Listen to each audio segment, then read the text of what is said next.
What's up, guys? Arkham Knight 84 again. Here to talk to you about this week is Friday the 13th, Part 4, the final chapter. In case you don't know, to catch you up on the speed, I'm talking about these movies every Friday, leading up to the release date of the Crystal Lake Memories documentary that's coming out August 27th. So we're on week 4. So anyway, I guess we'll just dive on it. And by the way, there will be, I guess, spoilers. It's not going to be very in-depth review. I'm sure everybody that's watching this video have seen this movie and know this is probably one of the best Jason movies in the series, or could be the best. I mean, everybody's different. Everybody has their own taste of a Friday the 13th film. But this movie came out in 1984. It stars Corey Feldman, Kimberly Beck, who else? Peter Barton, and Crispin Glover, aka George McFly, from Back to the Future. And it's written by Barney Cohen, and directed by Joseph Zito, who did The Prowler, and I think a movie called He Knows You're Alone, or something like that. It was a weird title for a movie. It's almost like a tagline. But this movie takes place right after Part 3. If you remember the events of Part 3, Jason chases Chris into the barn, and Chris is cornered, and she eventually gets the upper hand and gets an axe in Jason's head, and, jump scare and credits roll. Well, this takes place right at the barn. Joseph Zito went back to the actual Higgins Haven house, I believe his name is, and just showed the bodies and the ambulances and everything, just the carnage, the aftermath, I guess you would say. And and Jason's taken from that barn to the morgue, and we see another character. I can't remember his name. His character's name's Axel. No, I don't think he was on MASH. He looks like he was on MASH. I could be wrong. I never watched that show, but he has a familiar face. I'm sure somebody out there is going to correct me in the comments, so feel free. Jason comes back to life with an awesome shot where he goes into the morgue drawer or icebox, whatever. You can see as soon as the coroner is starting to shut the door, you can see the little steam breath come through the mask, and I thought that was really creepy, and, well, not really creepy, but awesome looking, I'll put it that way. And Jason comes back to life, kills the perverted coroner, and kills the nurse that he was trying to have sex with. Jason makes his way back to the camp, and now he's stalking and attacking vacationers. There's a family. There's the Jarvis family, the mother, the sister, and the son, Tommy Jarvis. And Trish is his sister. I can't remember the mother's name. I don't think they say her mother's name in this movie. I think it's just Mother.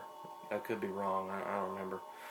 And you have some other group of kids that are vacationing across the road, and here comes the classic buddies, Teddy and Jimbo, or what Teddy likes to call them.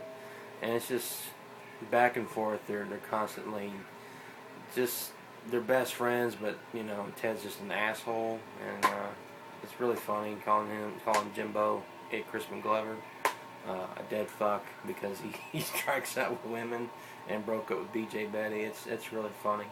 And some other characters, quite honestly, they just don't make a huge impression on me. I do like them though, don't get me wrong. But anyway, Jason kills them off one by one, and the one that's left standing is the sister Trish and Corey Feldman.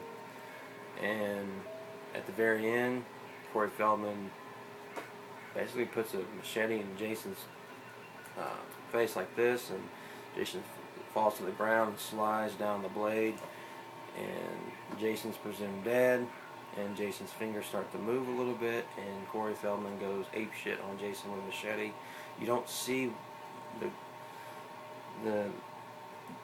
damage of what he's doing with the machete, but just the sound of just seeing machete going up and down we're led to believe that he just fucked Jason up, you know. Excuse me for cussing if there's children watching. Just, you know, sliced up, whatever. And at the very end, we see the ending credits, right before the rolling credits. Corey Feldman looks into the camera like this, all crazy, and I guess we're led to believe that a little evil spirit of Jason, maybe a little Jason goes to hell, but I'm just kidding, just joking. And credits roll. I think. Oh, and I forgot. There's a guy that's in here that's hunting Jason, which apparently.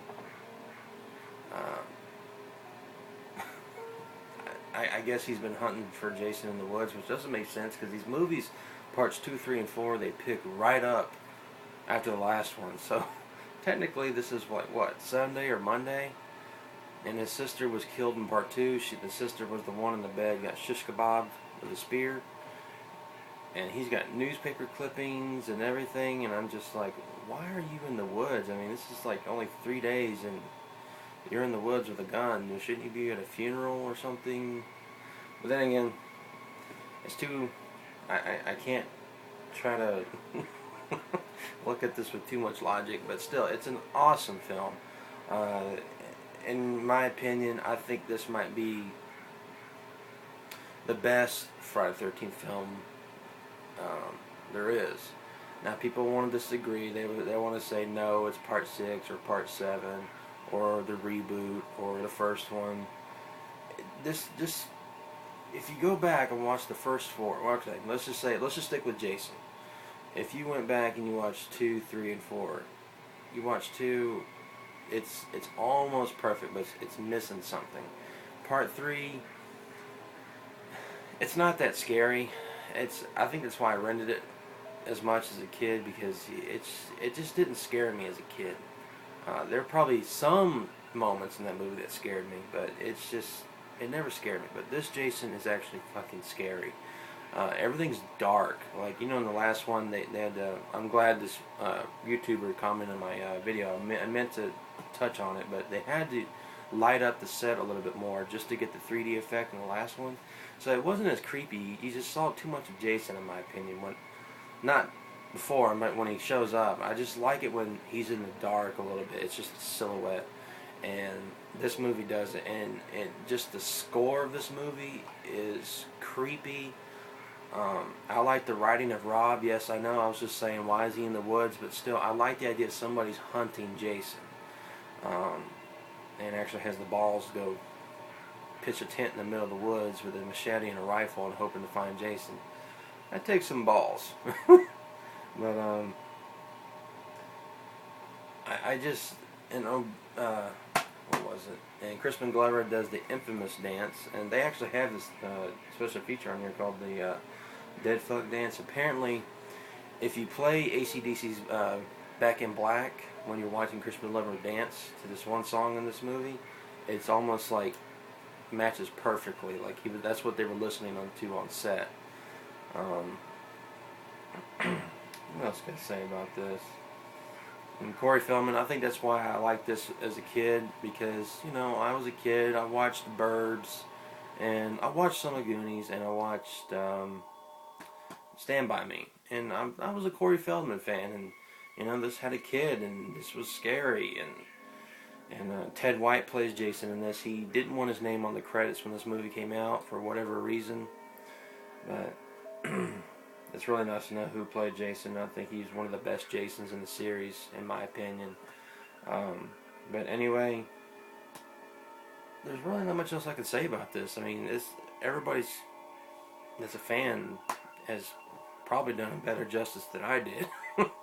So I highly recommend this to you guys. I really wish that you would take a moment out of your Friday night or this weekend and give this movie a watch, and have fun with it. Pop some popcorn, get your girl, or whatever. Have a good time. But anyway, guys, I'm going to leave you with this. I don't want to bore you with other videos, you know, ranting about this. So, anyway, I'm glad we're getting to the next after this, because I'm getting to movies where I have a lot more to say, where people like to bash some of them, and I have some defense words I want to say. Anyway, guys, thank you very much for watching. Catch you later.